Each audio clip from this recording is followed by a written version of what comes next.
नमस्कार, बहुत स्वागत आपका। मैं हूं आपके साथ मनुरा सक्सेना। रूस और यूक्रेन के बीच अभी भी युद्ध चल रहा है। इस बीच ऐसी खबर आई है जो संकेत देती है कि शायद ये युद्ध अपने खत्म होने की ओर बढ़ सकता है। अमेरिकी राष्ट्रपति डोनाल्ड ट्रंप के प्रशासन ने रूसी अधिकारियों के साथ मिलकर एक 28 पॉइंट का शांति प्रस्ताव तैयार किया है, जिसे लेकर पूरे विश्व में चर्चा तेज हो गई है।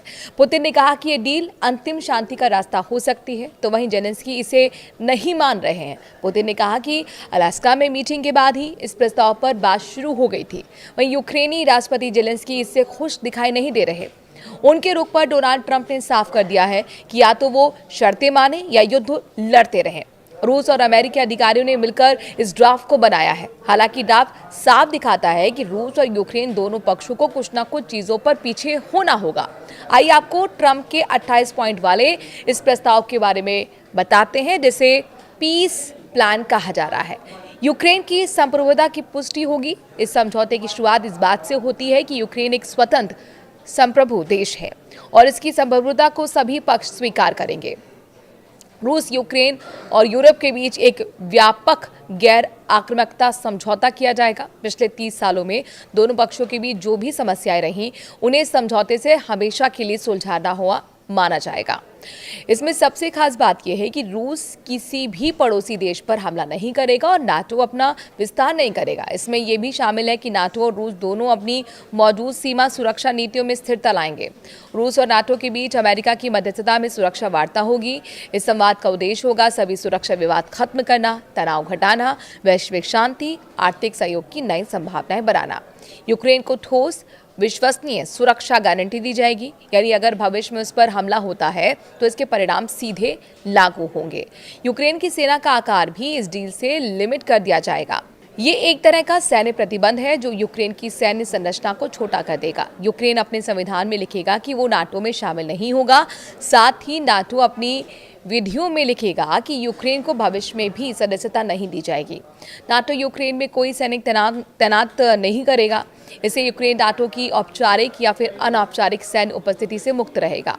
यूरोपीय फाइटर जेट्स पोलैंड में तैनात होंगे, यानी कि यूरोपीय सुरक्षा संरचना को यूक्रेन की सीमाओं से दूर रखा जाएगा।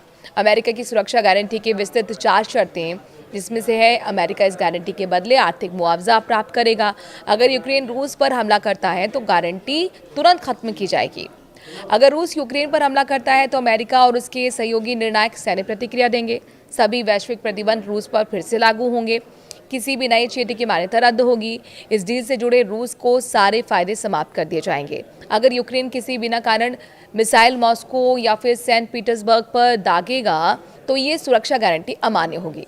दोनों देश भविष्य में इन तय सीमाओं को ताकत से नहीं बदलेंगे। अगर कोई ऐसा प्रयास करता है तो सुरक्षा गारंटी लागू नहीं होगी। रूस यूक्रेन को द्नीपर नदी के व्यापारिक उपयोग की अनुमति देगा। काला सागर के रास्ते अनाज और माल भेजने की छूट सुनिश्चित की जाएगी। मानवीय समिति बनेगी। ये समितियां सभी कैदियों और शवों को ऑल फॉर ऑल आधार पर लौटाएंगी। सभी नागरिक बंधक बने बच्चों को वापस लाएगी। परिवार पुनर्मिलन कार्यक्रम चलाएगी और युद्ध पीड़ितों के लिए विशेष राहत उपाय लागू करेगी। यूक्रेन में 100 दिनों के भीतर नए चुनाव होंगे। युद्ध के सभी पक्षों को पूर्ण माफी, यानी कि कोई आगे मुकदमा दावा शिकायत नहीं की जाएगी। पूरा समझौता कानूनी रूप से बाध्यकारी होगा। इसकी निगरानी पीस काउंसिल करेगी, जिसका नेतृत्व राष्ट्रपति डोनाल्ड ट्रंप करेंगे। उल्लंघन पर प्रतिबंध भी लगेंगे। सभी पक्ष सहमत होते हैं तो फिर तत्काल युद्ध विराम लागू होगा। दोनों सेना तय स्थानों तक पीछे हटेंगी और समझौते को जमीन पर लागू करना शुरू कर दिया जाएगा। लेकिन इस पीस प्लान को लेकर आपको क्या लगता है कि वाकई अब रूस और यूक्रेन का युद्ध थमने वाला है? अपनी राय कमेंट के जरिए जरूर दीजिए। नमस्कार।